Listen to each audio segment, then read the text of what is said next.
umaga sa ulo ng ating mga tampok na balita sa oras na ito. Posibilidad na mapasukan ng political amendments ang charter change pinangangambahan. BRP Teresa Magbanwa matagumpay ang 9 na araw na patrolya sa West Philippine Sea sa kabila ng ilang beses na pangaharas ng Chinese Coast Guard vessel. Bilang ng nasawi sa Masara landslide umakyat na sa 54, 63 iba pa nawawala pa rin. No build zone matagal nang inirekomenda sa Barangay Masara ng Mines and Geosciences Bureau.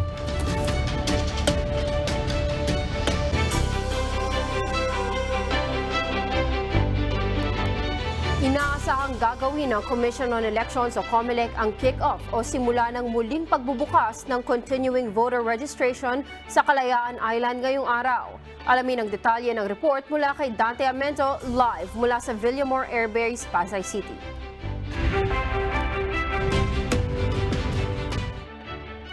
Yes, good morning. Good morning, Kat. Good morning, Kuya. Kat, inaasahan ng pangunahan ni Chairman George Erwin Garcia ng Commission on Elections at gayon din ni Commissioner Ferdinand Maceda ang kick-off o ito yung pagpapasimula ng continuing voter registration sa island o sa Kalayaan Island mamaya.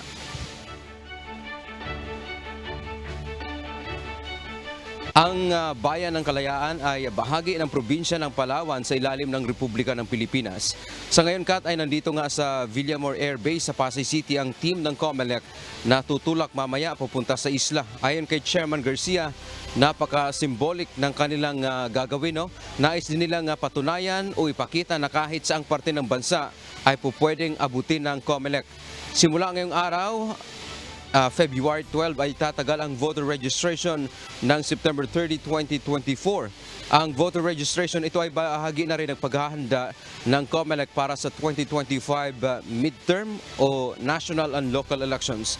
Ngayong araw din, Kat, ay idineklara ng COMELEC na National Voters Day bilang pagkilala sa ating mga kababayang Pilipinong botante.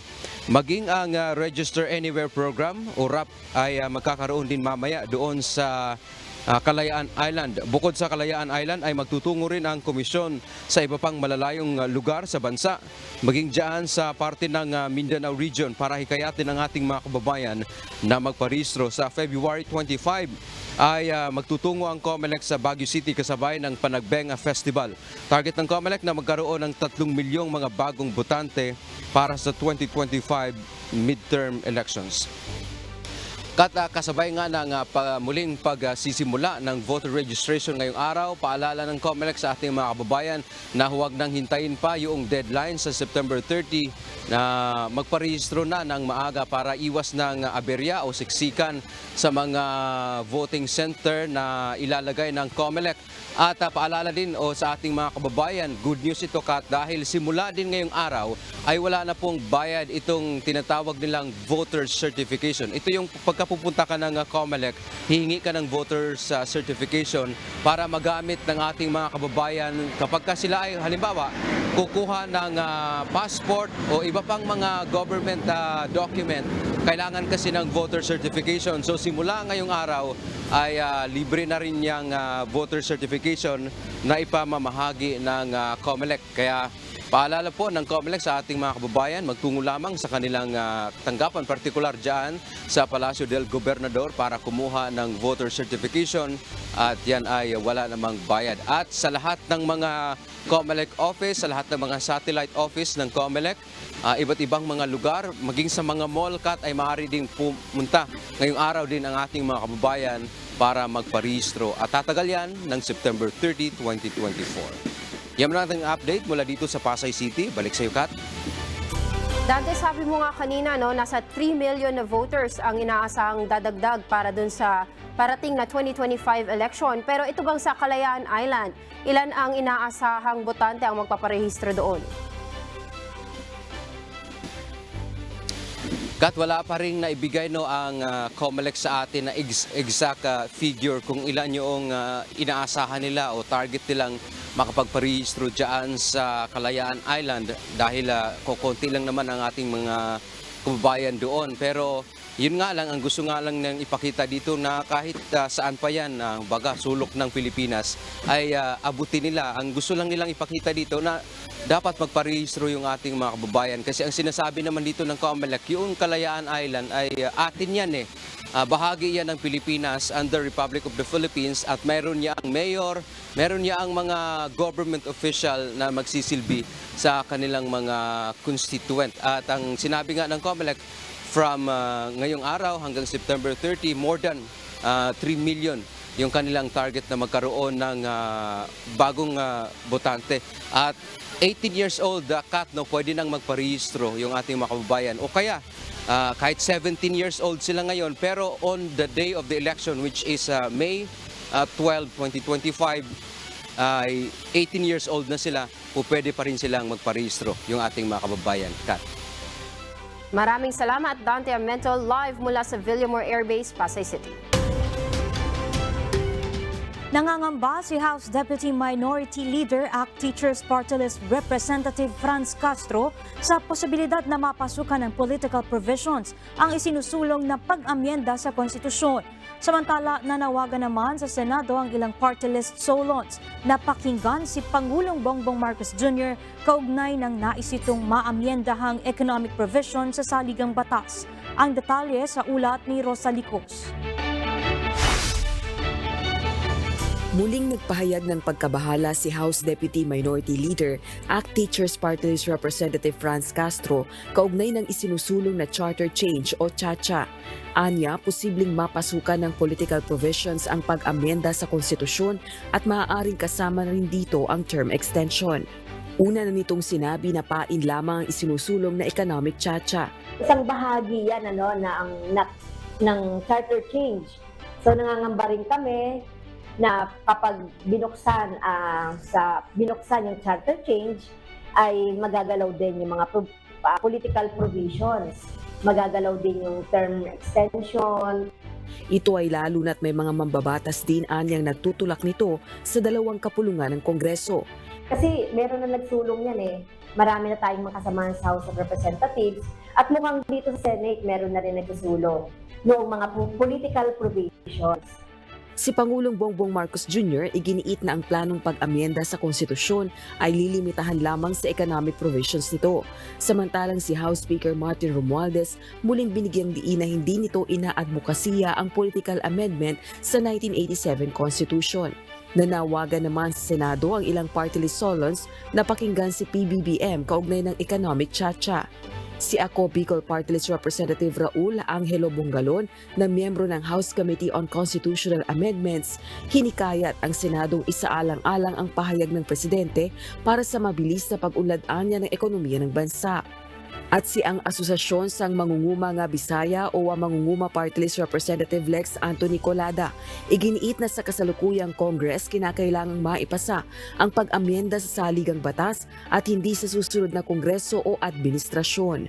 Rosa Licos, UNTV News and Rescue. Diyos ang aming sandigan, serbisyo publiko ang aming pinahahalagahan. Muling nakaranas ng panghaharas ang barko ng Philippine Coast Guard na BRP Teresa Magbanwa mula sa mga barko ng China sa 9 na araw na pagpapatrolya sa karagatang bahagi ng Baho de Masinloc. Isinagawa ang 9 na araw na pagpapatrolya alinsunod sa kautusan ni Coast Guard Commandant Admiral Ronnie Hill Gavan na protektahan ang mga Pilipinong mangingisda laban sa panghaharas sa kanila sa Baho de Masinloc. Narito ang report ni Ryan Dacanlale. Matagumpay na nagsagawa ng 9 na araw na pagpapatrolya ang Philippine Coast Guard gamit ang 97-meter vessel na BRP Teresa Magbanwa sa karagatang sakop ng Baho de Masinloc mula noong February 1 hanggang February 9, 2024. Ito ay sa kabila ng naitalang shadowing, pagharang at dangerous maneuvers ng Chinese Coast Guard vessel sa barko ng PCG. Sa isang social media post, sinabi ni Commodore J. Tariela, tagapagsalita ng Philippine Coast Guard for the West Philippine Sea, na mahigit 40 beses ang ginawang shadowing ng mga barko ng CCG sa BRP Teresa Magbanwa, kung saan ang pinakamalapit na distansya ay nasa 176 meters. 4 na beses din itong nagsagawa ng dangerous maneuver at 2 beses tumawid sa harapan ng PCG vessel. Dagdag ni Tariela, malinaw na paglab ito sa Convention on the International Regulation on Preventing Collisions o COLREGS. Iginiit ng PCG vessel sa mga barko ng China sa pamamagitan ng radio communication ang malinaw na karapatan ng Pilipinas sa lugar alinsunod sa international law. Sa isang pahayag, sinabi naman ng tagapagsalita ng Chinese Coast Guard na si Gan Yu na ilang beses na iligal na pumasok ang barko ng Pilipinas sa teritoryo ng China. Tinuturing din nilang invalido ang radio challenge ng PCG. Sa kabuuan, tinuturing pa ring matagumpay ang isinagawang misyon ng PCG kung saan nasa 100 mangingisda sa 14 na fishing boat ang nabigyan ng food pack at grocery assistance bilang tulong sa ating mga kababayang mangingisda sa paligid ng Bajo de Masinloc. Nagpahayag naman ng pasasalamat ang mga mangingisda sa ginawang ito ng pamahalaan at sinabing ang presensya ng PCG sa lugar ay nagbibigay lakas loob para magpatuloy sa kanilang pangingisda sa Bajo de Masinloc na traditional fishing ground ng mga Pilipino sa lugar. Ryan Lacanlale, UNTV News and Rescue. Diyos ang aming sandigan, serbisyo publiko ang aming pinahahalagahan. Umakyat na sa 54 ang mga nasawi sa nangyaring landslide sa barangay Masara, Maco, Davao de Oro, habang 63 ang patuloy pa ring hinahanap ng mga otoridad. Samantala, iniulat ng Mines and Geosciences Bureau o MGB na bago pa man mangyari ang pagguho ng lupa sa barangay Masara nitong February 6, matagal nang may rekomendasyon na hindi na dapat tayuan pa ng mga istruktura ang Ground Zero. Narito ang report ni Lucilio Ren. Bawat araw, nadaragdagan ang mga bilang ng mga bangkay na nahuhukay sa malawakang landslide na nangyari sa Zone 1 Barangay Masara, Maco, Davao de Oro. As of February 11, umakyat na sa 54 ang death toll. Sa kabila nito, may 63 pang nawawala na sa bawat oras na dumadaan ay mas lumiliit ang tsansang mahukay pa ng buhay. Dahil dito, walang humpay ang search, rescue and retrieval operation sa pag-asang may mga kagaya pa ng 3 taong gulang na batang babae na himalang nakaligtas matapos ang 3 araw na pagkakabaon sa guho. Katulong ng rescuers ang SAR K-9 ng Philippine Coast Guard na si APA sa pagtukoy sa mga posibleng kinaroroonan ng mga natabunan.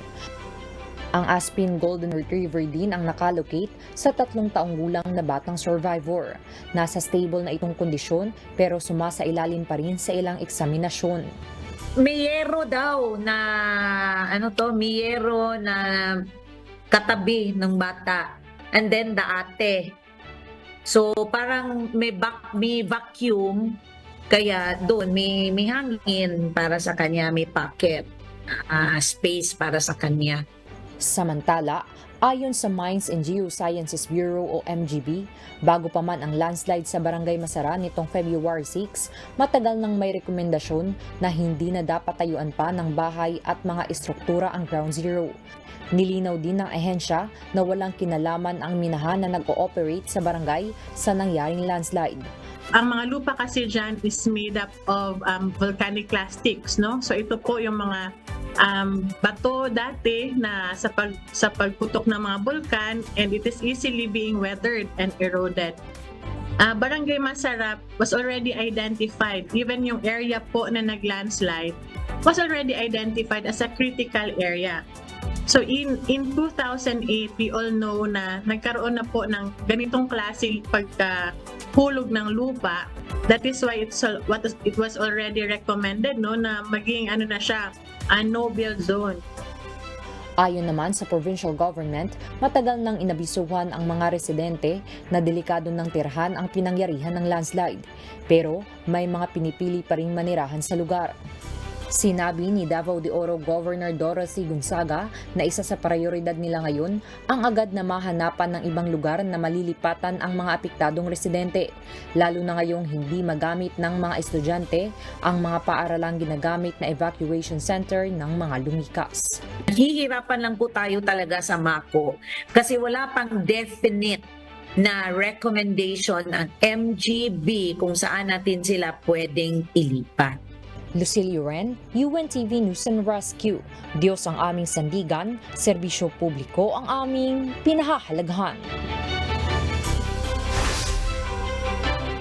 Pansamantalang binuksan na sa publiko ang National Highway sa Barangay Sawangan, Mawab, Davao de Oro para sa lahat ng mga motorista na daraan sa Kilometer 74 kahapon.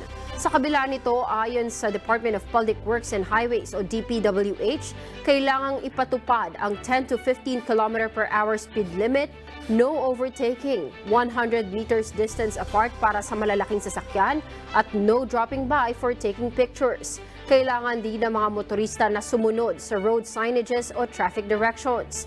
Paalala ng DPWH sa mga daraang motorista, ugaliing mag-slow down dahil madulas pa rin ang kalsada dahil sa putik. Pinalilikas naman ng mga otoridad ang mga residente na nasa danger zone malapit sa Kilometer 75 sa Barangay Sawangan, Mawab dahil sa posibleng pagguho ng lupa malapit dito. Nagsagawa na ng hakbang ang lokal na pamahalaan ng Mawab para sa relocation site ng mga apektadong residente. Patuloy na nagsasagawa ng rescue at retrieval operations sa gumuhong lupa sa Davao de Oro noong Martes ng gabi.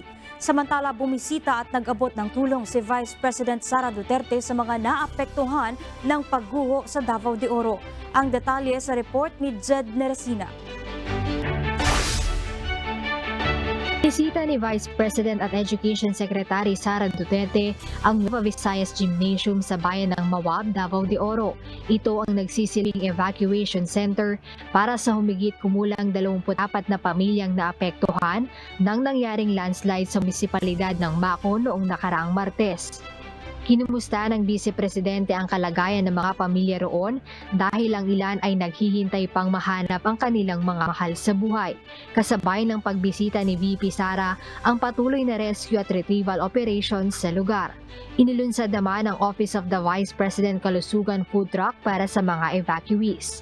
Ito ay upang matulungan ang problema sa malnutrisyon at nagsisilbi rin itong mobile kitchen sa panahon ng kalamidad at sakuna. Ikinagalak ding ibinalita ng ikalawang Pangulo ang pagkakaroon ng stress debriefing ng mga guro sa mga batang nasa evacuation center. Nagkaroon ng iba't ibang aktibidad tulad ng kantahan at paligsahan ang Nuevo Iloco Elementary School sa Mawab, Davao de Oro na makakapagpasaya sa mga bata matapos ang nangyaring trahedya.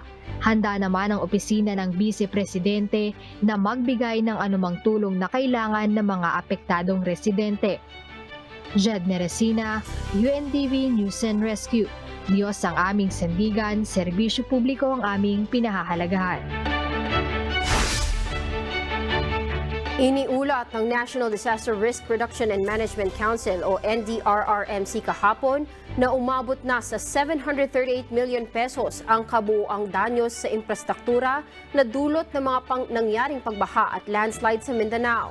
Batay sa pinakabagong ulat ng NDRRMC, ang Caraga ay nagtamo ng 473 milyon na halaga ng pinsala sa 32 infrastruktura. Sumunod naman dito ang Davao Region na may 265.6 million pesos na halaga ng pinsala sa 134 infrastructures ang naapektuhan. Ayon sa NDRRMC, nasa 76 na mga kalsada at 16 na tulay din sa Northern Mindanao, Davao Region at Caraga ang nanatiling hindi madaanan hanggang kahapon. Inihayag ng isang opisyal ng National Economic and Development Authority o NEDA ang plano ng pamahalaan na magbigay ng targeted subsidy para sa agricultural sector ng bansa. Ayon kay NEDA Undersecretary Rosemary Edilion, ang nasabing subsidiya ay maaaring targeted subsidy sa mga farmer, partikular na sa kanilang production, para sa kanilang ginagamit na fuel, fertilizer at mechanization. Bukod sa mga magsasaka, sinabi rin ng opisyal na iniisip din ng pamahalaan na magbigay ng tulong sa mga mamimili na nasa lower income classes sa pamamagitan ng food stamps mula sa Department of Social Welfare and Development o DSWD.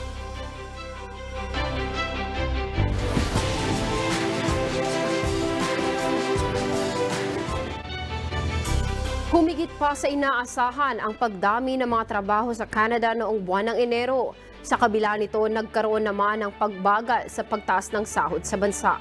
Alamin natin ang detalye sa report ni Jeffrey Reyes live.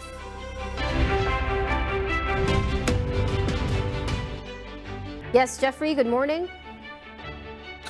Yes, good morning Kuya, good morning Kat. Nadagdagan ng mahigit 30,000 trabaho ang Canada noong nakaraang buwan.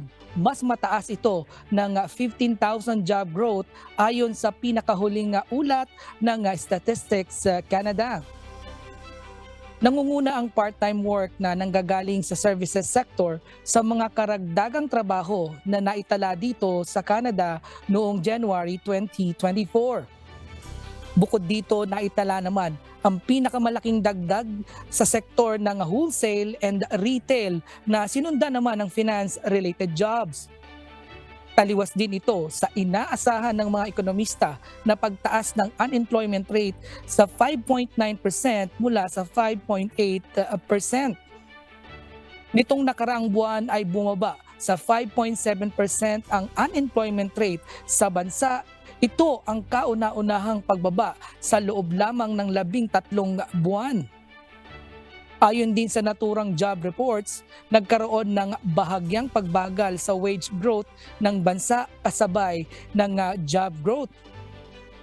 Simula pa noong Hunyo o Hulyo ng nakaraang taon, nananatili sa 22-year high na 5% ang key overnight interest rates dahil sa pagsusumikap ng Bank of Canada na maibaba ang inflation rate sa target nito na 2%. Balik sa iyo, Kat. Maraming salamat, Jeffrey Reyes, live mula sa Grand Prairie, Canada. Ipinahayag ni dating United States President Donald Trump na hihikayatin niya ang Russian attack sa alinmang miyembro ng North Atlantic Treaty Organization o NATO kung mabibigong magbayad ng mga bayarin nito bilang bahagi ng Western Military Alliance. Narito ang report ni Raven Campos. Sa isang rally nitong Sabado, February 10, ipinahayag ni dating US President Donald Trump na minsan niyang sinabi sa isang leader na hindi niya poprotektahan ng isang bansa sa likod ng mga bayarin nito at hihikayati ng mga agresor na gawin ang anumang gusto nila. Nangako naman ng mga miyembro ng North Atlantic Treaty Organization o NATO na ipagtatanggol nito ang alinmang inaataking bansa na nasa bloke. Samantala, ayon naman sa pahayag ng White House spokesperson, ang mga nasabing komento ay kakilakilabot at walang kabuluhan. Matagal na ring kritiko ang Republican President pagdating sa NATO dulot ng excessive financial burden sa United States dahil sa paggarantiya nito ng depensa para sa 30 iba pang nasyon. Sa kasalukuyan, si Trump ang paboritong kandidato ng Republican at muling inaasahang tatakbo bilang Pangulo sa nalalapit na eleksyon sa Estados Unidos. Raven Campos, UNTV News and Rescue. Diyos ang aming sandigan, serbisyo publiko ang aming pinahahalagahan. Pinuna naman ng matataas na Western official si former United States President Donald Trump kahapon matapos niyang ipahiwatig na ang US ay maaaring hindi ipagtanggol ang mga kaalyado ng NATO na hindi naglalaan ng sapat na depensa laban sa isang potensyal na pagsalakay ng Russia. Sa isang pahayag, sinabi ni NATO Secretary General Jens Stoltenberg ang anumang pahayag na ang mga kaalyado ay hindi magtatanggol sa isa't isa ay sumisira sa seguridad ng lahat kasama na ang Estados Unidos at naglalagay sa mga sundalong Amerikano at European sa mas mataas na panganib. Iginiit nito na ang anumang atake sa NATO ay tatanggap ng isang nagkakaisa at matatag na tugon sa mga miyembro nito. Posibleng bumaba sa -6 degrees Celsius ang temperatura sa ilang bahagi ng United Kingdom sa susunod na linggo habang magiging 16 degrees Celsius na mas mainit naman sa ilang bahagi ng bansa. Dahil dito hinimok ni Caroline Abrahams, Charity Director ng Age UK, ang mga nakakatanda na manatili sa mainit at ligtas na lugar habang patuloy na bumababa ang temperatura. Magsasara din ng mga paaralan at magkakaroon din ng pagkaantala sa biyahe dahil sa mga babala ng panahon.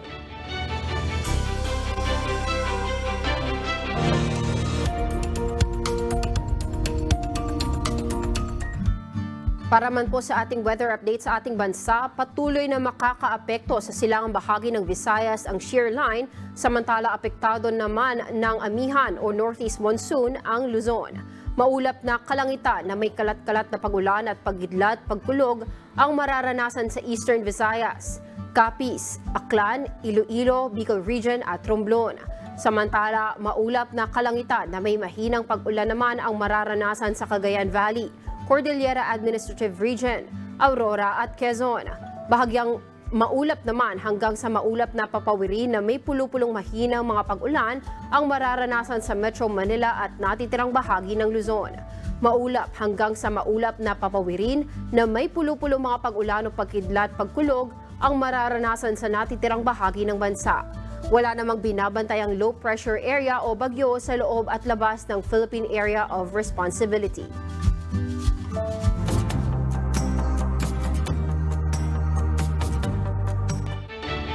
Nagsagawa ng emergency landing ang isang Cessna plane sa isang barangay sa Malolos, Bulacan nitong Sabado. Sinasabing nagkaroon ng fuel shortage ang eroplano kaya nagdesisyon ang piloto na mag-emergency landing upang makaiwas sa crash landing. Ang detalye sa report ni Nestor Torres. Nakaligtas ang dalawang piloto ng Cessna Plane 152 matapos na mag-emergency landing ito sa isang barangay sa Malolos, Bulacan noong Sabado. Alas 2 ng hapon noong February 10 nang mag-emergency landing ang nasabing eroplano sa isang palayan sa Barangay Barihan, Malolos, Bulacan. Batay sa resulta ng investigasyon na inilabas ni Police Colonel Rele Aredo, Provincial Director ng Bulacan Police Provincial Office.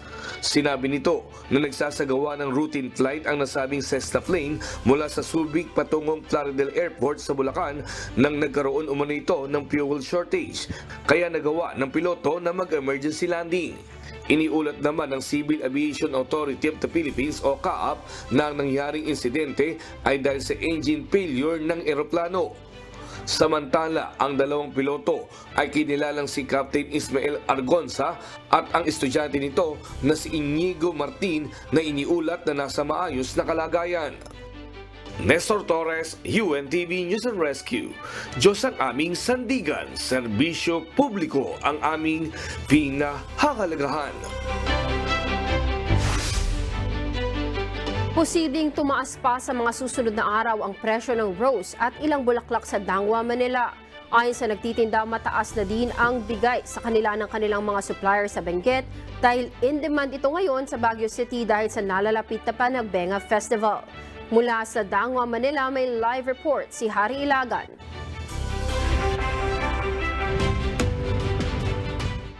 Hari, good morning. Kamusta naman ang sitwasyon dyan sa Dangwa? Good morning, Kuya, good morning, Kap. Nung isang araw pa nga at saka kanina madaling araw ay nag-ikot-ikot na kami dito sa Dangwa, Manila upang alamin nga ang presyo ng mga bulaklak. At itong puting rose ang pinakamura dito, nasa 150 to 200 pesos. Ito namang red na pula na rose ay nasa 300 to 400 pesos na ang presyohan ngayon, Kat.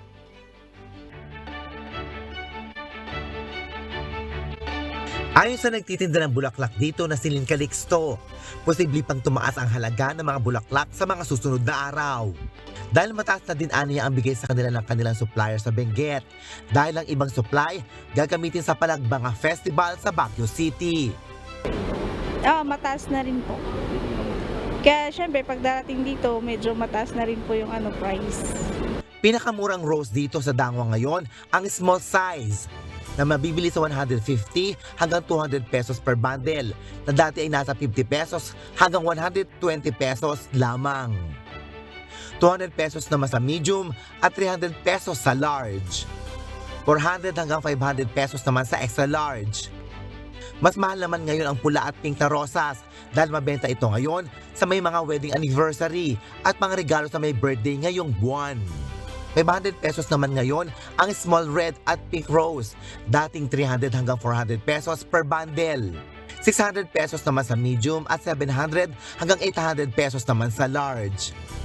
Mabibili naman sa 900 hanggang 1,000 pesos ang isang bundle ng extra large na dati ay 700 pesos lamang. Si Ding Saragosa, 2 dekada ng suki sa rose sa Dangwa, Manila. Aniya, dito siya namimili kapag may order sa kanyang bouquet, kapag may special events sila tulad ng weddings at debut. Pang dibu. Lalagyan lang ng ribbon, ganun. Pang 18 roses, ganun siya. Oo, kasi wholesale to eh. Pero pagdating mo sa kabila, retail na siya. Oo, ito talaga bagsakan. Sa mga naghahanap ng murang bulaklak, makakabili din kayo dito ng sunflower. 80 pesos sa small, 100 pesos sa medium at 150 sa large.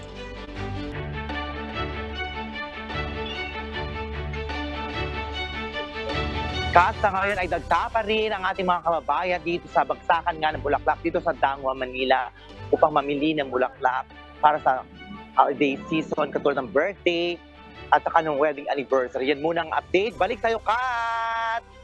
Maraming salamat, Hari Ilagan, live mula sa Dangwa, Manila.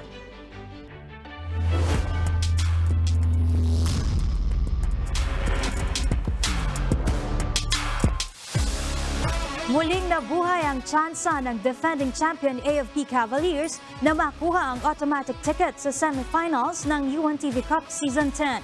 Ito ay matapos silang talunin ang GSIS Furies kahapon. Samantala, pasok na rin sa quarterfinals ang Senate Defenders matapos buwagin ang NHA Home Masters kahapon. Para sa detalye, narito ang report ni Bernard Dadis.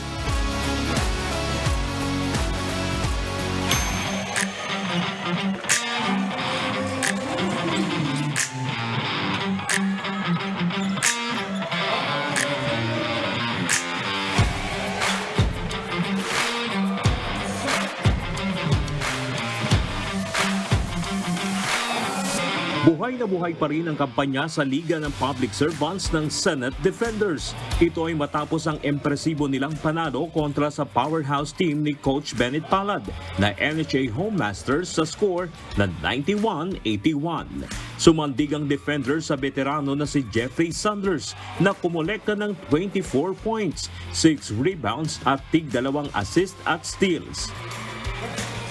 Dahil sa panalo, nakaligtas ng mapatalsik sa liga ang Senate at aabante na sa quarterfinals. Kahit naman natalo ang NHA ay pasok pa rin sila sa next round. Yun nga, kagaya ng sinabi ko na dati na inconsistent kami sa games namin, especially sa down fourth ng 3 minutes. So sabi ko sa mga players, na maglaro lang tayo, be positive. Tanggalin natin lahat ng negative thoughts natin. Ibalik natin yung dating senado kung paano tayo maglaro. So, yung preparation namin, well, ganun pa rin ginagawa namin. Sabi ko, we have to do extra effort. Both defense and offense. Especially sa defense yun. So, ang pinagandaan namin yung NHA, yung mga key players nila, yun talaga, double effort talaga.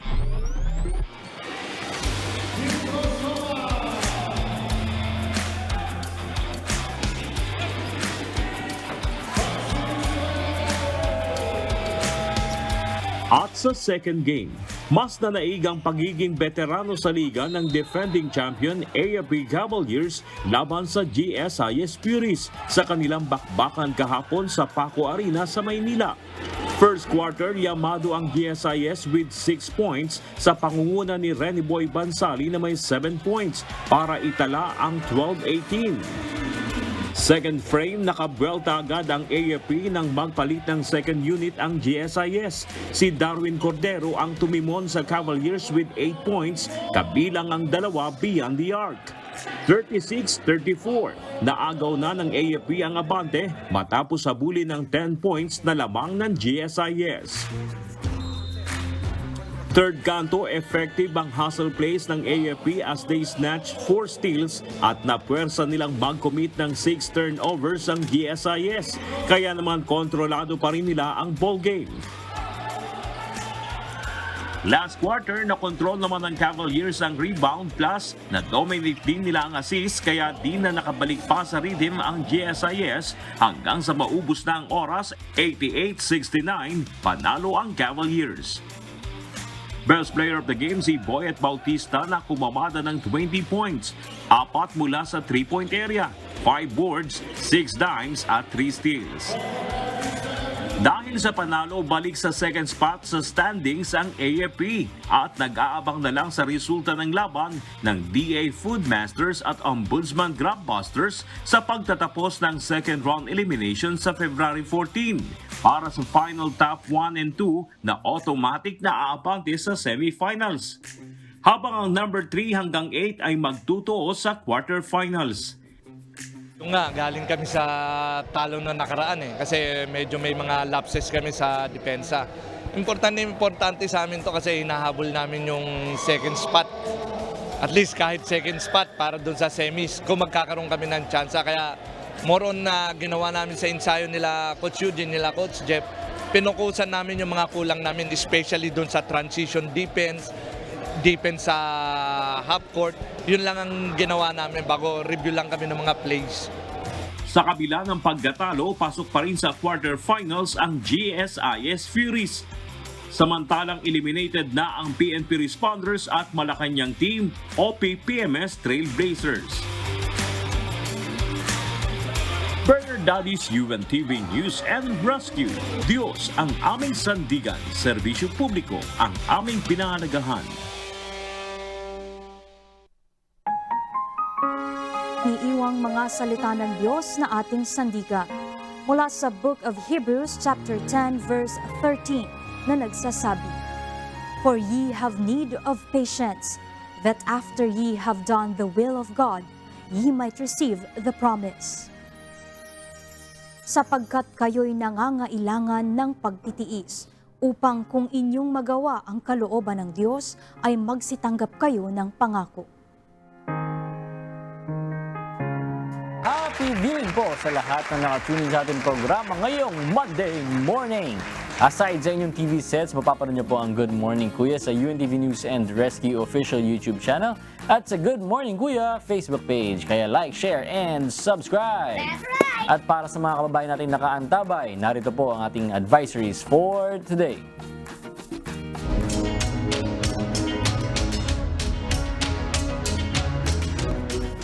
Good news po sa mga motorista. Pagkatapos ng ilang linggong oil price hike, magpapatupad naman ng rollback sa presyo ng mga produktong petrolyo ang mga kumpanya ng langis ngayong linggo. Sa pagtaya ng oil industry players, bababa ng 70 hanggang 90 sentimos ang presyo ng kada litro ng gasolina. Ang presyo naman ng diesel ay mababawasan ng 10 to 30 centavos bawat litro. Habang ang mag-rollback naman ng 20 hanggang 40 sentimos ang presyo ng kada litro ng kerosene. At least, It's something. Pwede na. Okay na. Magpipiso na yung sa gasolina eh. Ramdam na rin Para yan. sa mga naggagasolina, okay itong balita. Pero ngayon kasi nakikita ko, ang tataas na naman nga. Yung mga 60 na naman ako nakikita di ba? 60. Ang kate na sa palad. Oo. Kaya ako iniisip ko kunyari araw-araw kang gumagamit ng sakyan, papunta kunyari ito sa trabaho, di ba? Yung piso talaga sa isang buwan, yung isang buwan na yun. Oo. Sana next week naman, wag naman babalik piso mag-roll back next week ibabalik yung piso. Pero nga yung piso na yun sa isang buwan pag accumulated ng papagas ka, mararamdaman mo rin yun. Ako nga, di ba umuwi ako ng Bulacan. Sabi ko, naku, pag nagmahal na naman tong diesel, di ako makakauwi ng kasi yung biyahe ko din medyo malayo parang halos 40 minutes ako bumabiyahe. So, madami din yung nababawas. Titingnan ko kanina kung gano'n na lang kadami yung fuel ko. Sabi ko, naku, nabawasan na naman ng isang bar. Naku. Kaya buti na lang kahit papano may nabawas. At least, kahit papano, parang may 1 litro na rin siguro na libre. Tsaka kahit nasabihin na nakakatipid talaga yung mga commuter kapag syempre nagko-commute sila, yung transportation natin like jeepneys, yung mga bus natin. Pag nagtuloy-tuloy kasi yung hike dito, yung sa oil price hike, talagang naapektuhan na rin sila, tumataas ng 2 yung pamasahe o kaya ng piso. Syempre aalma naman na yung mga yung mga tawag dito, yung mga nagda-drive naman itong mga PUVs natin. Kaya talagang mas maganda yung ma-maintain na lang natin, yung hindi ganun kataas din. Kasi from 11 pesos, ngayon 13 pesos na yung regular na pamasahe. Oo. Tsaka parang sa tinagal-tagal na, simula nung pinanganak, ewan ko simula nagkamalay ako, na namamasahe na ako. From 8 pesos, di ba? 8 pesos, tapos biglang 13. Kumbaga, nitong from 11, tapos biglang nag-13, yun yung parang isa sa pinakamabilis na nakita kong transition ng pagtaas ng mga pamasahe. Kasi di ba parang sandali mo lang na-feel yung 11 pesos, tapos biglang 13 na. Ganun. Kaya nakakatakot din pag nagtuloy-tuloy siya. Kasi ibig sabihin, tataas din yung pamasahe. No? Kahit ng mga regular lang na di ba? Kahit wala kang sasakyan mararamdaman mo. Yan nga yung problema. Ang hirap na nga minsan mag-commute. Ang hirap pag maghanap ng sasakyan. Di ba? May mga ganong oras din. Huwag kang lalabas ng alas 6 ng umaga. Ay, tapos babiyahe ka, uwi ka 4 hanggang 8. Isipin mo, okay na, mabibigyan mo ng allowance yung papasok Pero minsan yung pauwi, gusto mo na magpahinga. Totoo. Diba? Yung oras mo na for family, napupunta pa sa biyahe. Pero sana bumaba, para mas more gala, di ba? Mas gala. Parang may tourism tayo, di ba? Tourism, di ba? Tama naman. Kung pinapaalalahanan natin sila na magpa-full tank na pag Monday, ganyan. Bukas naman maghintay kayo. Bukas na lang. Or mamayang hating gabi. At ito naman po, isang mahalagang paalala naman po mula sa Taguig City Government. Hindi po pinapayagan sa mga pambansang kalsada ang tricycle, pedicab at mga demotor na pedicab batay po sa DILG Memorandum Circular Number 2023-195. Ibig sabihin po, ang mga ito ay hindi maaaring dumaan o bumiyahe sa mga national road gaya po ng C5 Road, C6 Road at Kalayaan Avenue sa Taguig. Pangunahing layunin po ng kautosang ito na maiwasan ang aksidente at mabawasan po ang trapiko sa mga mahalagang kalsadang ito. Inaasahan po ng lokal na pamahalaan ang inyong pangunawa at kooperasyon. Iyon naman kasi talaga. Minsan kasi may tendency, di ba, na medyo mabagal nga sila sa daan. Hindi naman sila sobrang pwede magmabilis. Tapos yun nga, alam naman natin medyo nakakadagdag din sa traffic. Yun, alam nyo naman, mga ibang mga drivers may init ang ulo. Diba, iniiwasan lang din po natin yun. Tsaka, medyo delikado din kasi yung mga pedicab, di ba? Tsaka mga demotor na pedicab kapag yung mga national road na ganyan.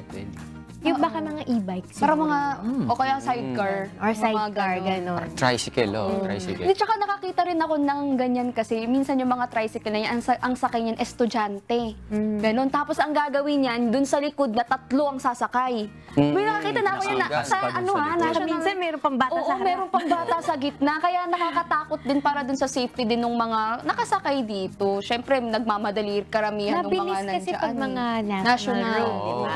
Hindi mo naman masasabayan halos yung bilis. Tapos magugulat ka, gaganon-ganon yan, no? Naka-encounter na kasi ako, kaya alam ko. Tsaka yung mga pedicab, wala naman signal. Ano, kamay-kamay lang sila, di ba? Kaya medyo delikado din. For ano na rin, safety na rin walang nila. lisensya. Yun nga. Ay, yung tawag dyan, yung sabi nga nila, kulong-kulong. Kasi yung pedicab, minsan tinatawag nila yan, kulong-kulong. Sabi ko, bakit kulong-kulong ang tinawag? Kulong-kulong kasi kapag nahuli ka, kulong ka kasi wala silang lisensya, wala silang, yung iba nga wala pang plaka Oo. Palakasan ng loob. Kaya ingat tayo mga kasambahay. Magandang start nga para ma-regulate nga dito sa Taguig pa lang kasi ma-implement. Taguig pa lang. Pero maganda nga na. Kasi nga, marami na rin talaga ako nakikita ng mga rants online, na mga... Hindi pa rin tatabi sa 2020. Oo, di ba? Marami talaga nakikita ng rants about sa mga ganun. Usually sa mga main roads nga, na mga, tulad ng C5, isipin mo naman, sa C5 may e-bike na. Although, alam ko sa C5, mayroong bike lane. May bike lane sa C5, pero hindi ko alam kung kasya yung mga e-bike na yung sa may sidecar or may motorized pedicab ba tawag?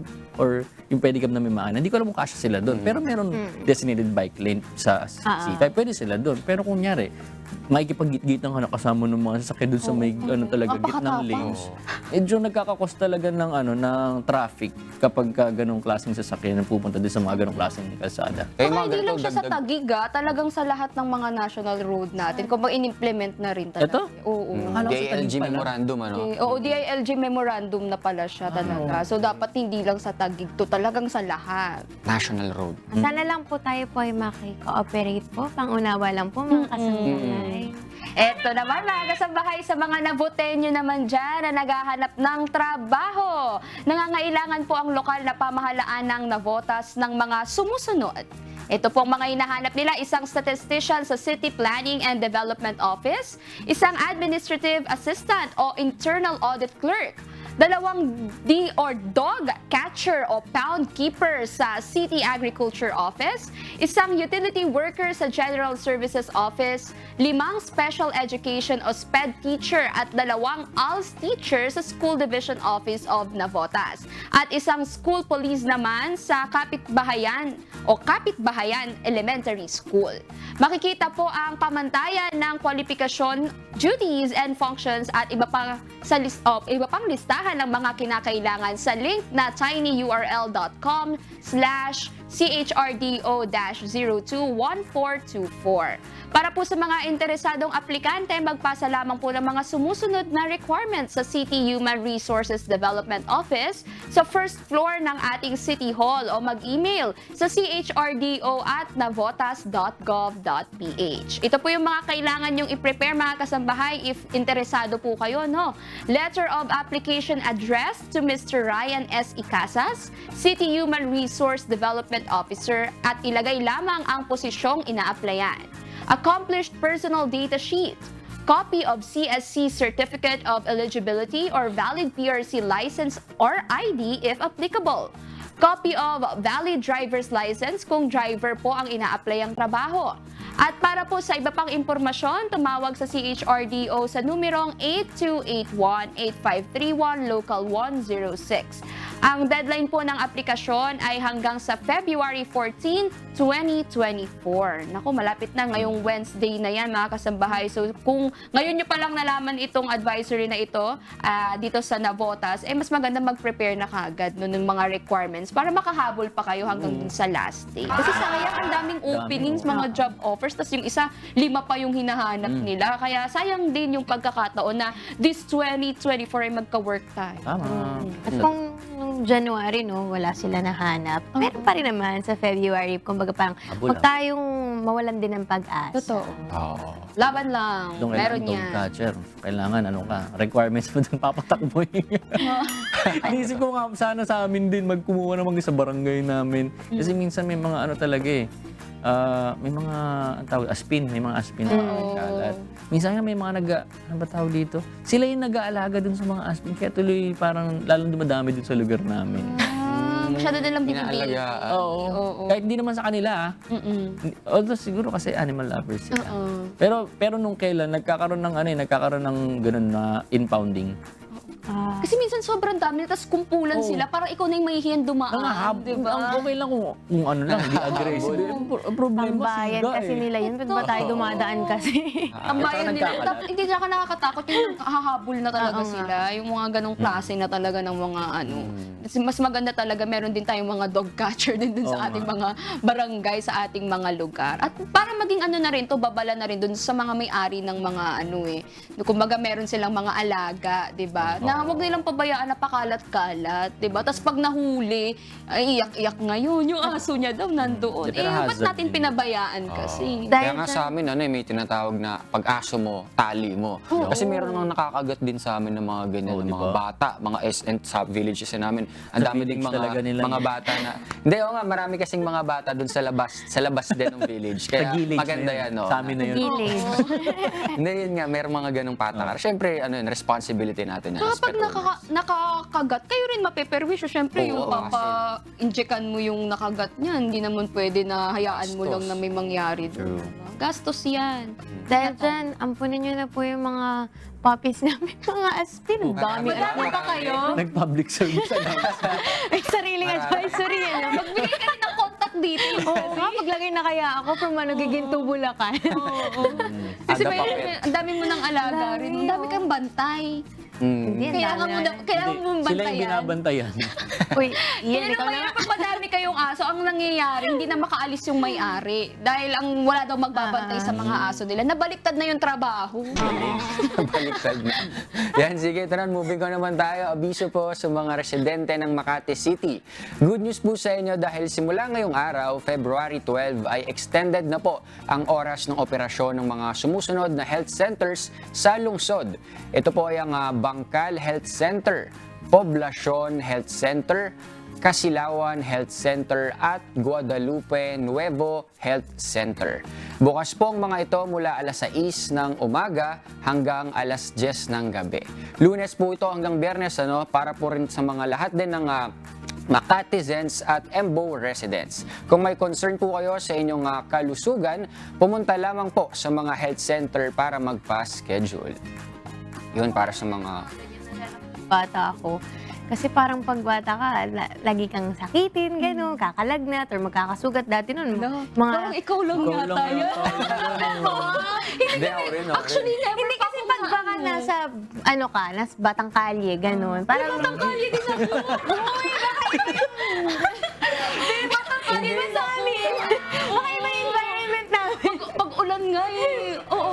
Baka sakitin ka lang talaga. Baka nga. Kaya napakahalaga ng Dinamay mo pa yung mga... Batang Kalye din yan, Ito kasi taga-village Uy, to. ito yung Batang Village to. Village yan. Sige na nga, ako na lang.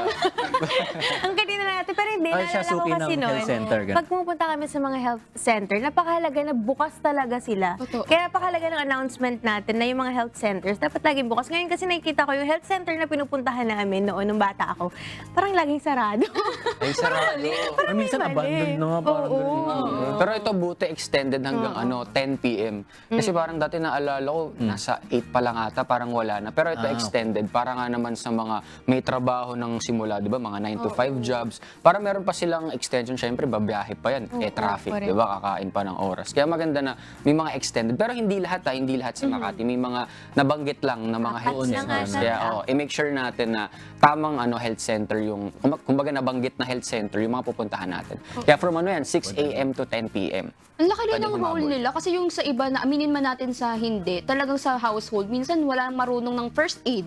Talagang tatakbo yan sa mga ganyang klaseng health center. So maganda nga na, bawa kung nagkaroon man ng emergency ng mga medyo late na, may matatakbuhan pa rin sila pagkaysa lumala yung nararamdaman ng mga tao. Naalala ko nga yung isa sa MCJ clinic natin, yung pag inatake daw siya ng asthma, pupunta siya sa barangay, tapos nanghihiram siya ng nebulizer. Pero awat tulong naman sa MCJ clinic, nabigyan natin siya ng nebulizer. Sarili na niya Problema yun. dun sa mga ganong emergencies Sabihin natin 6 to 10 na nga yung operating hours. Pero wala naman kasi pinipili minsan yung emergency mo eh. Minsan 12, di ba? Oo, minsan. Usually nga yung mga Madaling allergic attacks talaga. Usually sa gabi nangyayari. Ako, typical sa akin, gabi nangyayari yung mga allergies. Lalo nung may asthma pa ako noon.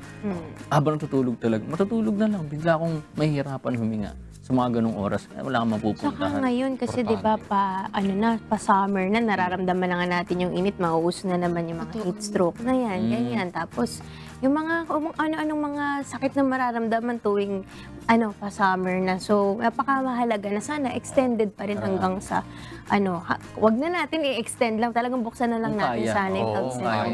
Nabanggit mo yung painit na kasi 'di ba ngayon nafe-feel natin parang aircon, naka-aircon ng Medyo Pinas. meron pa. Yung pag malapit-lapit na daw, yung likod naman ng aircon yung mafe-feel natin. Kaya mga kasambahay, paghandaan natin yan, ha? Lapit na. Lapit na. Likod ng aircon. Oo, yung likod ng aircon na. Pagka ganun, doon tayo kila Ian para Oo, taga-village. Sabi niyo talaga dyan, ha? From Makati, lipat naman tayo sa Valenzuela City.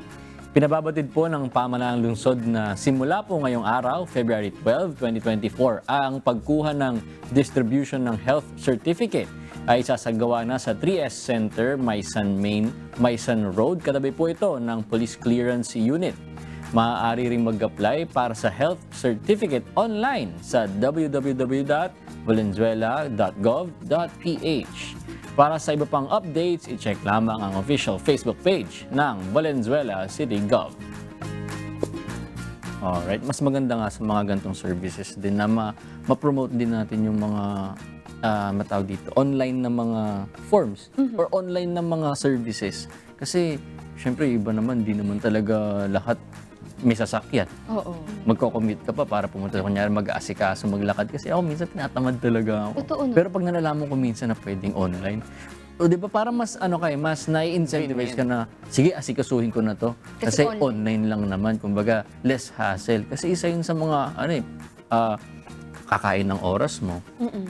Siyempre, kunyari, walang online option. Lahat kayo nandoon, pipila kayo, di ba? Naranasan ko na kasi yun nung hindi pa uso-uso yung mga online nung una ako kumuha ng lisensya. Ang haba ng pila. Saka imagine mo, nakabawa, may work ka. Kasi syempre, bukas lang naman to weekdays. Weekdays na sa yun trabaho din yung mga tao.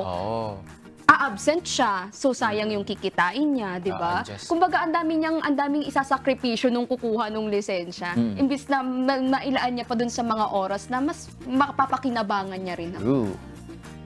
O, eto naman po, good news naman from Pasig City Government para po sa mga senior citizens na hindi pa po nakapag-claim ng kanilang cash gift noong December 2023. Magkakaroon po ng distribution ng unclaimed cash gift ng senior citizens ngayon pong linggo, February 12 to 16, 2024.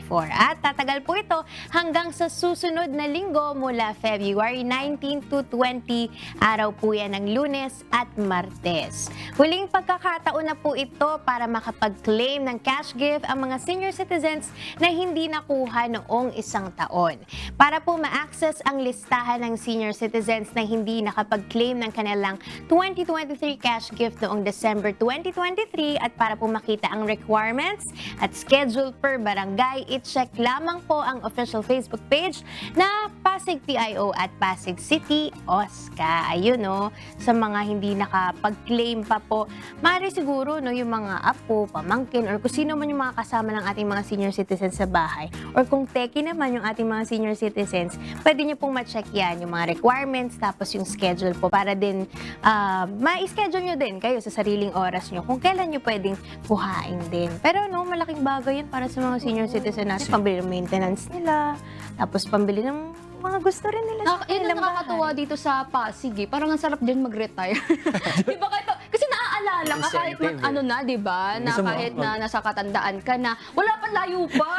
Imagine 60, ilang taon pa lang ako naman. Hindi yung mga malapit na, di ba? I mean, na-appreciate sila, di ba? Kasi sinasabi nga nila, dapat ma-appreciate mo itong mga senior citizen din natin. Kasi naging kabataan din sila at ang laki rin ng naging contribution nila noong mga time na yun dun sa improvement ng isang bansa. So ngayon naman na nagpapahinga sila, iparamdam naman natin sa kanila na importante sila at nagpapasalamat tayo dun sa lahat ng mga natulong nila sa bansa na. Tsaka kasi minsan yung mga senior citizen natin, hindi naman sila dumadaing na sa mga kung ano nararamdaman nila, lalo sa mga anak nila. Kaya napakahalaga kung meron silang mga cash gift na ganyan, makapagpa-therapy sila, mamaya mayroon sumasakit sa kanila, gusto nilang puntahan yung ganitong clinic.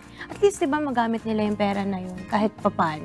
Tsaka pang spa, kahit diba? senior. Relax pang day. relaxation naman. Doon pa naman sa Pasig, di ba? Ay, may alam tayo dyan sa Pasig. Sa mga seniors dyan, pwede nyo po kami kontakin. Pwede nyo po lang puntahan namin dyan pag gusto namin mag-relax. PM sila. PM is the key. Okay, mga kasambahay, magbalik tanaw naman tayo sa ating kasaysayan. Pinamunuan ng mga emperador ang bansang China sa loob ng mahigit 2,000 taon. Ngunit noong 1912 ay nagtapos ang mahabang panahon ng imperial rule ng pababain sa trono ang naging kahuli-huliang emperador sa kasaysayan ng China na si Puyi. Balikan natin ang pangyayaring ito sa ating Today in History.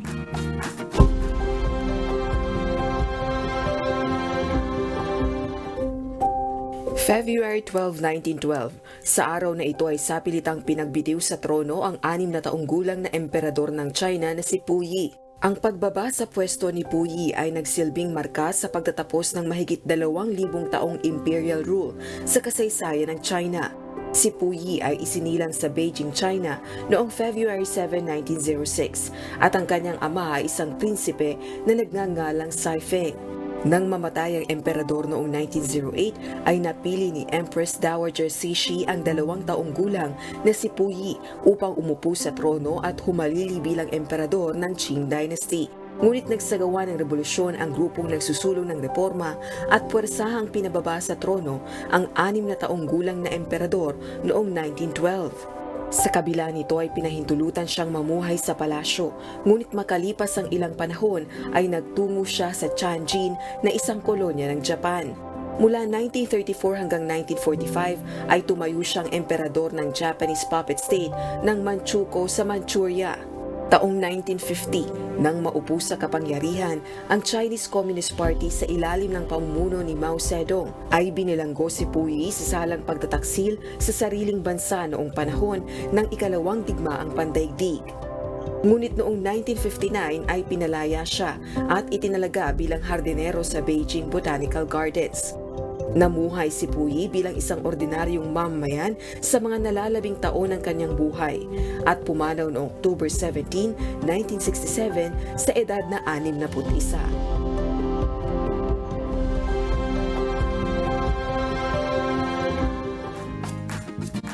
Napakahaba nung binilang ng isang dynasty na yun, yung Qing dynasty, tama kung di ako nagkakamali. Kasi 8 na or 7 o 8 ano ba tawag doon? Saling lahi. Ganong kahaba yung dynasty ni Puyi bago yung last, 'di ba siya yung last. Kung i-trace back mo siya, pag tinignan mo yung genealogy ng mga Chinese dynasty talaga, makikita mo talagang hindi kailangan talaga related kayo. Hindi pwede yung parang hindi pwede yung wala kang dugo talaga, no? Importante talaga yung gano'n nakikita ko. Kaya naisip ko, ba't ba may mga bansa na pinipili na dynasty yung mamuno sa kanila? Kasi nga, iisipin natin dito, pag kunyari sinabi, may dynasty, parang something negative yung dating natin kapag may political dynasty. Yeah. Pero may mga bansa talaga na prefer nila na merong dynasty na mamumuno sa kanila. Kasi may mga pros and cons naman din talaga lahat ng mga political na setups. Niisip ko, ba't gusto ng mga tao yung dynasties na parang kailangan bloodline related kahit minsan may mga nangyari, may incompetence sa mga isang ruler nung yung rule na yun. Pero ba't prefer nila yun? Kasi gusto nila pala yung parang familiarity. Kasi kunyari, nag-rule itong tatay niya. May papasa niya kung ano man yung views ng tatay, yung goals ng tatay niya, ipapasa niya dun sa anak niya, itutuloy niya yun. So yung mga tao parang gusto nila na para maituloy ko ano man yung kapag maganda yung nasimulan, maganda yung dynasty kasi itutuloy niya yung magandang nasimulan. Ang problema kapag kunyari pangit, hindi masyadong maganda yung sinimulan, kapag dynasty na, parang lalala, tutuloy-tuloy. Kaya may mga successful, at saka may mga hindi rin ganun ka-successful. Kaya nasa history naman yun yung mga dynasty talaga na very naging brutal yung history na yun. Tulad ng unang dynasty ng China, isa sa mga parang medyo hindi maganda yung history nila, medyo dark yung history nila tulad kasi nga may mga kakaibang mga beliefs during that dynasty. Yun yung time na isa sa mga sikat yung Terracotta Warriors. Yung nagtayo siya na sarili niyang mga sundalo gawa sa bato. Kasi feeling niya magiging immortal siya. Parang may mga ganong paniniwala. So, yung mga ganong klaseng mga cultural traditions na pwedeng maipasa, yun yung nagkakaproblema. Pero kung maganda yung pamumuno, yun naman yung maipapasa nila. So, may mga din. Kumbaga, titimbangin mo pa rin, pros and cons. Naaawa lang ako dito sa kanya kasi nga 'di ba parang siya yung last. Kasi ang nangyari, yung emperor bago siya, wala pala talagang anak. So inassign siya ng Queen Dowager nung time na yon. If nanonood kayo mga historical dramas, kung familiar kayo sa mga dowagers na yan. Kumbaga may emperor, may asawa siya, that's the queen. Yung Queen Dowager, yung magulang ng emperor. Ganon. So pag buhay ka pa rin, ang tawag sa'yo is Queen Dowager. So yung that Queen time, Mother. parang Queen Mother, ganyan. So yung Queen Dowager that time, si Shi, kumbaga, dahil walang anak yung emperor nung time na yun, inassign niya to. Kumbaga, ginawa niyang emperor tong si Puyi. Kasi, ang sinasabi sa history nila is, si Puyi kasi yung toddler nung time na yun. Gusto pang mamuno ng mas matagal nung Queen Dowager. So, kapag toddler, yung emperor, siya yung magkocontrol, di ba? Tapos, hindi naman niya in-expect na mamamatay siya ng sandaling panahon nung inassign niya yung emperor na yun. So, naging emperor siya at the age of 2. Ganun siya kabata naging emperor. Tapos, kumbaga sa lahat nga daw ng mga naging, kumbaga hari, siya yung naging emperor, siya yung isa sa paputol-putol. Tapos parang puppet lang siya, na parang kailangan lang ng emperor, kaya ginawa kang emperor, pero hindi siya nagro-rule.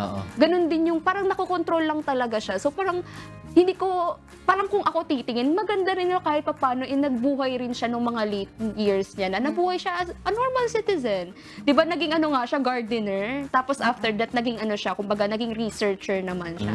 So kahit paano, naramdaman niya pa rin yung maging isang normal, kasi di niya naramdaman nung mga bata-bata siya. Ang daming nangyari sa Iba kanya. nga namin treatment sa kanila pagka ganun, no? Royalty ka eh. Totoo, iba nga talaga. Na parang sinasabi nga daw doon na parang nung bata kasi siya, emperor na siya, nagbabaw sa kanya yung mga tao, pero di siya nakikita as a threat, na parang hindi siya nakikita na parang, nagbabaw kami sa'yo kasi emperor ka. Pero yun lang yun. Walang respect. Oo, walang respect masyado na hindi kami magpapasakop sa'yo. Kaya ang bilis na kumbaga nung time niya, yung pagiging emperor niya. Usually nga, di ba, sa mga historical drama, yung mga pinapanood mo din, Tini, di ba?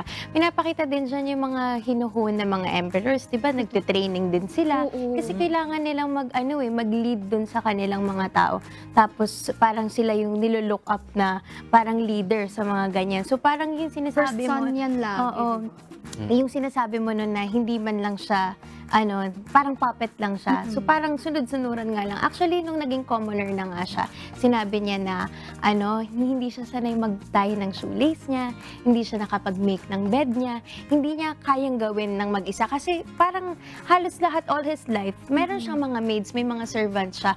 Tapos ng day one niya, as a street sweeper naman, so hindi niya alam kung anong gagawin niya. Lost na lost siya. Tapos meron siyang sinabi dun sa mga passers-by na, I'm Puyi, I'm the last emperor of Qing Dynasty. And I'm staying with my relatives and I can find my way home. So nakakalungkot, no? Kasi syempre parang, yun na yung later on of his life, last emperor siya, tapos ganun lang yung naging memory sa kanya. Kaya sabi mo, di ba, very important yung first, tapos yung last. Yun yung pinakamataas. Tsaka naging interesting din yung story niya kasi ginawa ng movie yung yung buhay niyang The Last Emperor, tapos nanalo siya ng multiple Academy Awards. Talaga? Kaya kumbaga naging interesting din yung kumbaga buhay niya, mga challenges niya. Nung nalaman ko nga, parang gusto ko rin panoorin. Kasi mahilig ako sa mga ganyan-ganyan. Si drama. The Last Gusto ko yung mga historical na mga movies. Hysterical. Historical tayo. Historical. Yan, sige, lipat naman tayo dito sa ating Cristiano drama. Tungkol ito sa kwento ng magkaibigang Faye at Amanda na may kani-kaniyang negosyo. Pero magkaiba ang pagtrato nila sa kani-kanilang empleyado.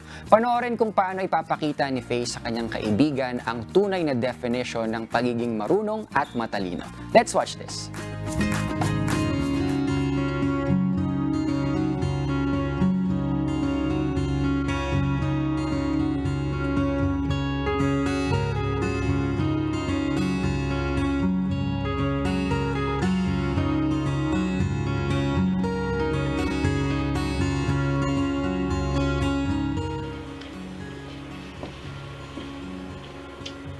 Faye Gonzalez?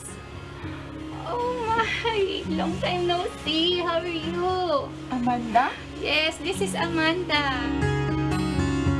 Grabe, hindi kita makontak. Kumusta ka na? Anong pinagkakabalan mo ngayon? Yun, ganun pa rin. As usual, invest ng invest. Kaya nga ako nandito ngayon sa place nyo. Kasi nga, meron akong bagong investment. And busy sa pagpapayaman, as usual. Wow ha, ikaw talaga.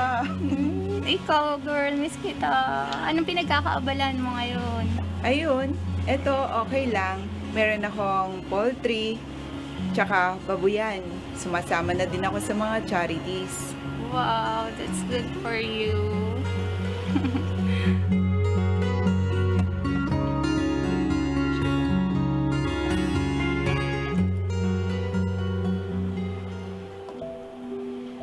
Ano ba to? Ang tamis! I told you, 24% lang ang ilagay mo na sugar, di ba? Anong klaseng trabaho to? Asan na manager nyo? Waiter, order na lang ako ng isa. Hindi. Ako na lang bahalang magbayad mamaya. Hey, siya nagkamali, wag mong bayaran, sayang pera mo.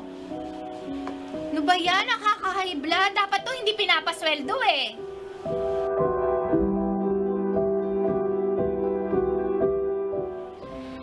Hindi ako pwedeng makalma. Kasi naiinis talaga ako sa ganyang mga trabahador. Alam mo ba, yung mga trabahador ko, binababaan ko yung sweldo nila. Kasi hindi nila deserve. Mamali-mali sa trabaho. Ay nako, Paano mo tataas ang sweldo ng ganun? Parang mali naman yun nata, Amanda. Ako nga, tinataasan ko pa sahod sa mga tauhan ko. Tinuring ko na silang pamilya eh. Ay nako, hindi ka dapat magpaparaya ng ganun. Magpapasweldo ka ng mas mataas. Hindi tama yun, no? Malulugi ka, girl. Diba, ang tali-talino mo, gamitin mo yung utak mo, no? Kagaya ko. Ako, hindi nila ako pwedeng maisahan, ano? Binababaan ko pa ang sweldo nila. Eh, hindi naman nila deserve, no? Mali-mali. Gaya ng waiter, nakita mo? Grabe, ha? Hindi naman ganun ang definition ng pagiging matalino. Gusto mo bang malaman? Paano ba yung sinasabi mo na pagiging matalino? Tara, sama ka sa akin. Saan? Basta! Tara, sama ka? Sige. Okay.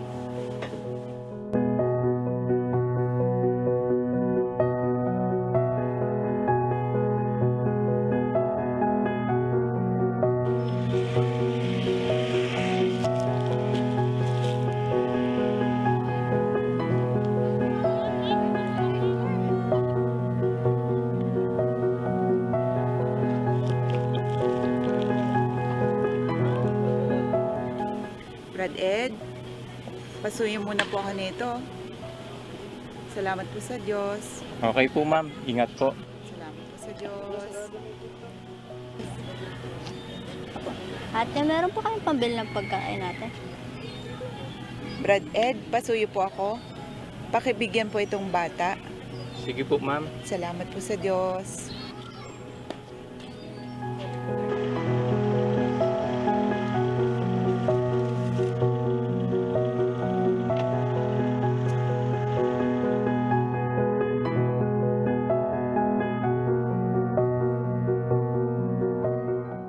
Anong ginagawa nila dyan? Yan, nakikita mo ba yan, Amanda? Yan ang tunay na matalino. Nag-iipon ng kayamanan sa langit.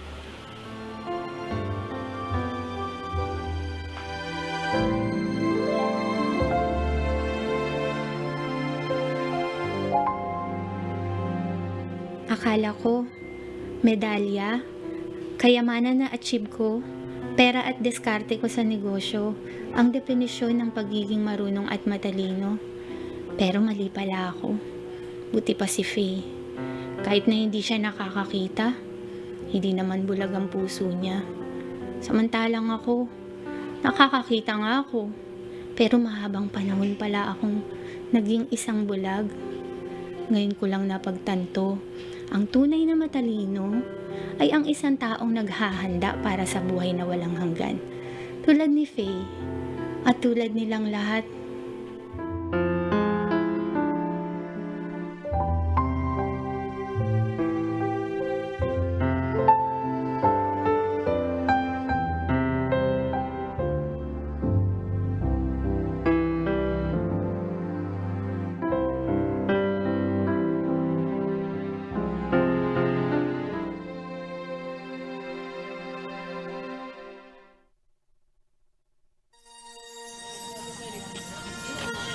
Ate, salamat po sa libreng lugaw. Naku, sa Diyos tayo palaging magpapasalamat. Kaya from now on, ang palagi mong sasabihin kapag nagpapasalamat ka, salamat po sa Diyos. Okay? Okay po, salamat po sa Diyos. Okay. Bye. O ano, si Samanda, nakakapagod ba? Oo naman, ano. Ang sakit na nga ng paa ko eh. Pero alam mo ba, sobrang sarap sa puso. At saka napakasaya. Kaya gusto pang umulit. Sana matagal mo na ako niyaya dito. Ikaw naman eh. Tinatawag na kita noon pa, ayaw mo lang eh. Ito pala yung gusto mo.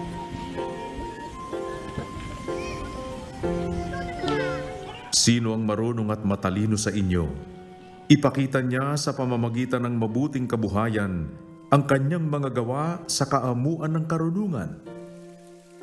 Santiago 3:13.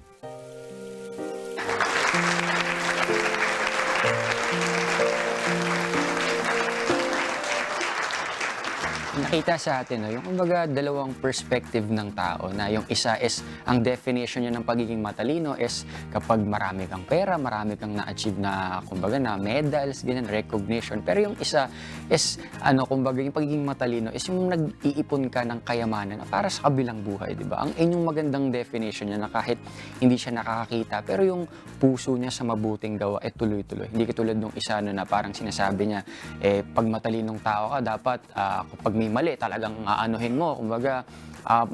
Kumbaga, sasabihan mo ng hindi magagandang mga bagay. Kaya kumbaga, ang gandang definition nito na yung pagiging matalino is yung paggawa natin ng mabuti. Di ba? Yun yung tunay na definition na hindi lang tayo gumagawa ng mga achievements dito na magiging beneficial para sa atin. Dito lang sa, kumbaga, sa mundo natin yun. Pero kasi meron tayong nilulook forward na buhay. No? Sinasabi nga na hindi talaga tayo mga taga dito. Mga bisita lang tayo dito.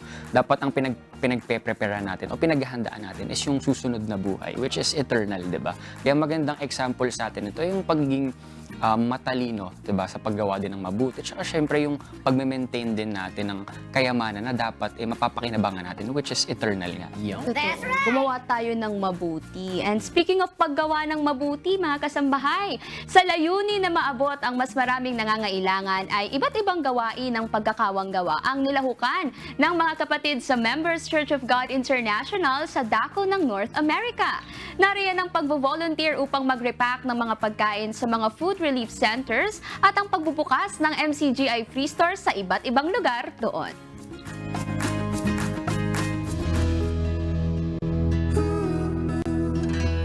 I feel at home, like it's so welcoming, everybody is nice to me. And I was also surprised that it's worldwide. They were showing like different countries. I was like, wow, it's amazing. All the glory, honor belongs to God Almighty. Thank you, Jesus.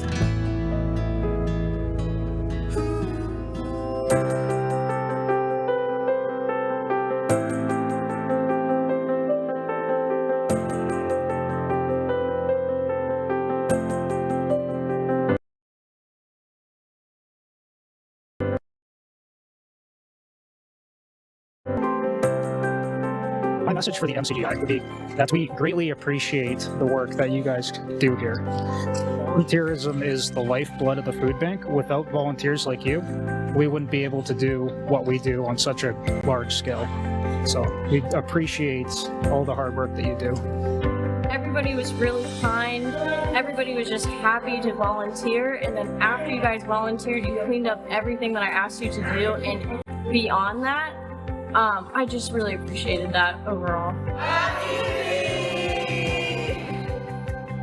Masarap po sa pakiramdam na makagawa at yung mga napapakinggan nating aral, nagbubunga tayo. Kaya habang may lakas pa tayo at igugol natin yung paglilingkod natin sa ating kapwa at sa Diyos. Palagi po tayong maka-take advantage sa ganito pong mga pagkakataon na ibinibigay sa atin ng Diyos.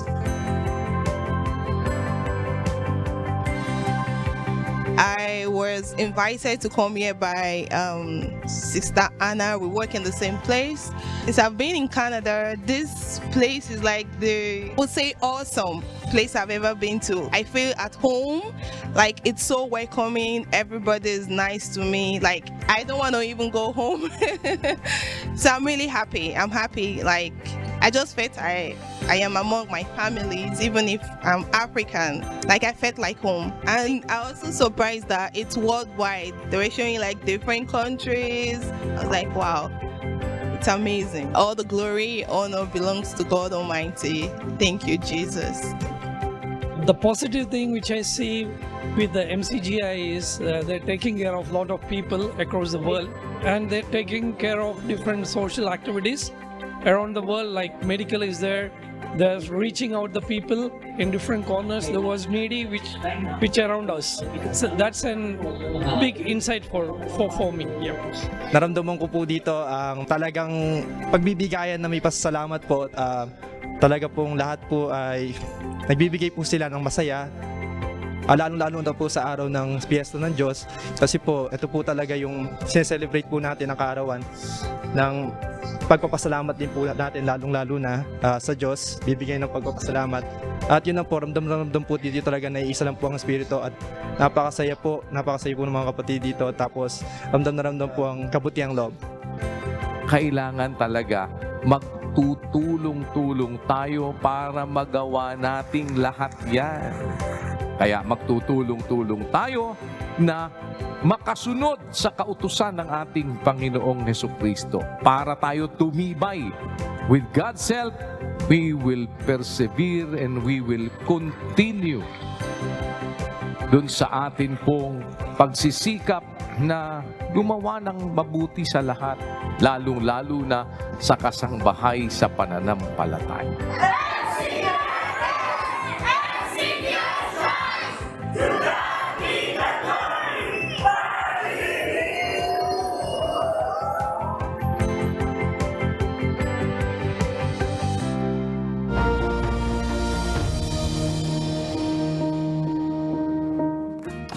Salamat sa Diyos. Kasi di ba, napapagkamalian din natin, minsan pag galing ka ng Pilipinas, di ba naisip natin pag nasa ibang bansa, okay dyan, maganda yung buhay, walang mahihirap. Pero pag nandoon ka na mismo sa lugar, doon mo makikita na, ay, ang dami palang mahihirap pa rin sa lugar na to. Madami pa rin palang dapat tulungan. Kasi parang meron tayo yung ganung mentality, parang colonial mentality, na kapag feeling natin galing sa ibang bansa, ganyan, angat-angat na, o kaya basta superior. Ibang bansa, iba na yung naiisip natin. Pero hindi pala, madami talagang naghihirap pa rin. At ang salamat sa Diyos kasi may mga kapatid tayo sa iba't ibang panig ng mundo na pwedeng tumulong sa kanila, no? Yun nga yung gusto natin na ma-share sa lahat ng tao, na kapag nakakita ka ng MCGI, parang maiisip mo na, ay, ito makakatulong to sa akin. May isip mo kagad na itong mga taong to mabubuting tao na kapag humingi kami ng tulong, bibigyan kami, tutulungan kami sa awa at tulong palagi ng Panginoon. Kaya nakakatuwa na hindi na lang tayo yung laging magsasabi ng salamat sa Diyos. Lahat na ng mga tinutulungan natin, natuturuan natin sila na wag sa atin magpasalamat, kundi sa Diyos. Kasi wala naman tayo doon sa kalagayan na yun na makakatulong tayo sa kanila kung hindi tayo sinamahan. Sarap mapakinggan, no? Yung kanina, may nagsabi, thank you, Jesus. Parang, ang pagka nakarinig ka ng mga ganitong salita, parang na-fulfill mo na kagad yung goal mo, di ba? Bilang isang lingkod na Kristiyano. At eto naman, no? Dito na tayo sa ating trip ko to. Isa po sa mga paborito nating pasyalan ay yung mga lugar na malamig ang panahon, gaya na lang ng Baguio City. And speaking of City of Pines, kung sa Luzon ay mayroong Baguio City, alam niyo ba na may tinatawag naman sa Visayas region na Little Baguio of Negros Occidental? Bakit kaya tinawag na Little Baguio? Panoorin po natin dito sa trip ko to.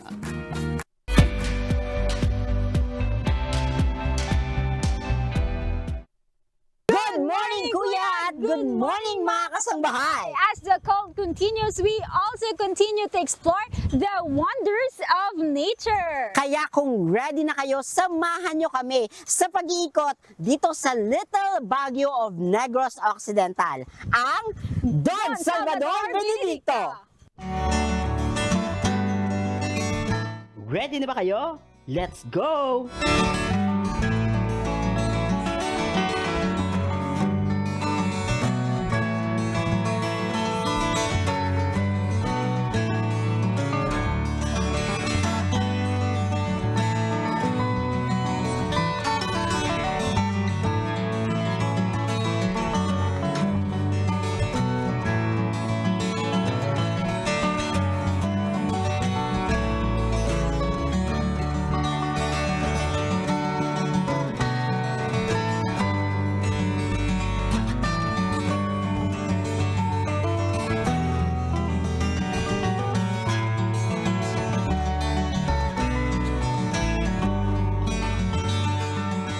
Yes, and with that, ang Don Salvador po ay ang tinaguriang summer capital ng Negros Occidental dahil nga po sa malamig at iba't ibang panahon dito. Yes, tama ka dyan, Jam. And although this is not our first time here going to Don Salvador, ay hindi pa rin naiiwasan na talagang ma-mesmerize kami sa ganda ng mga tanawin dito, di ba? Tama ka dyan. At makikita din natin dito sa aking bandang likuran yung iba't ibang klase ng halaman po dito na binibenta sa Don Salvador.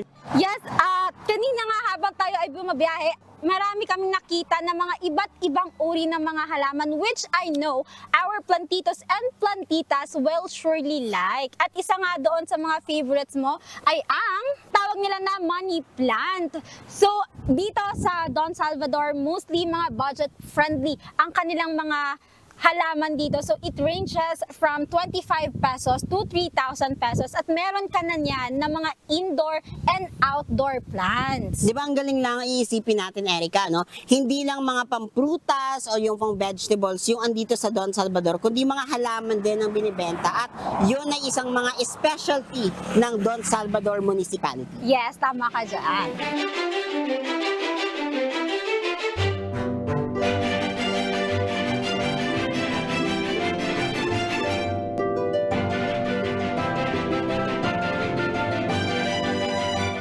Munisipalidad ng Don Salvador ay napaliligiran ng mga puno at iba't ibang halaman o pananim. Kaya naman kung gustong mag-unwind, mag-relax and to relieve stress ay pwedeng-pwede ka dito. Isa sa mga pwede mong puntahan ay ang Falls Viewing Deck o kilala sa tawag na Malatanog Falls.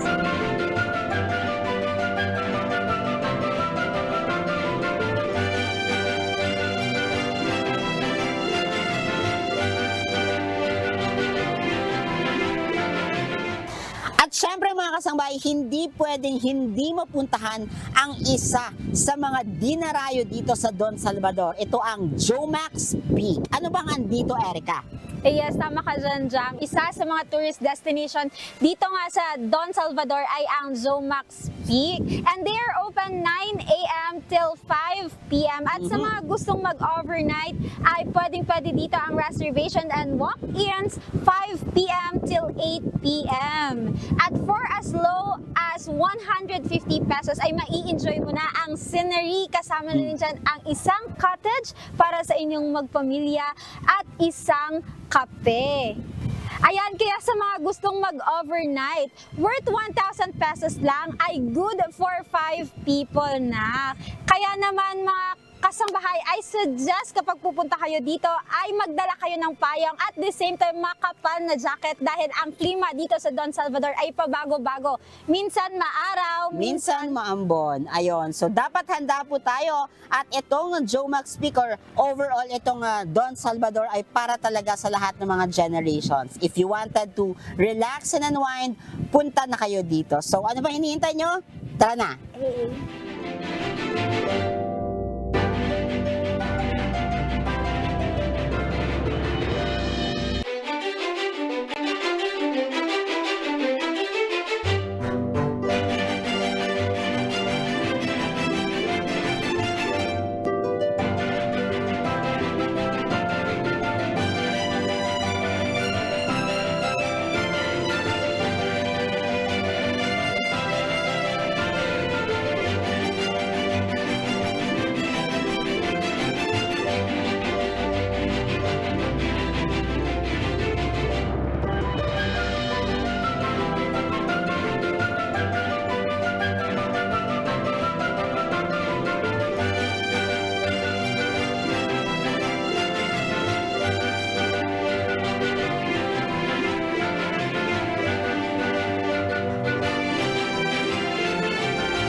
day trip ngayong araw na ito. So don't forget to put this on your next travel bucket list. Yes, at check na yan sa akin, Erica. Sana sa inyo din mga kasangbahay. At samahan niyo sana kami sa susunod dating episodes dito lang sa Trip Ko To!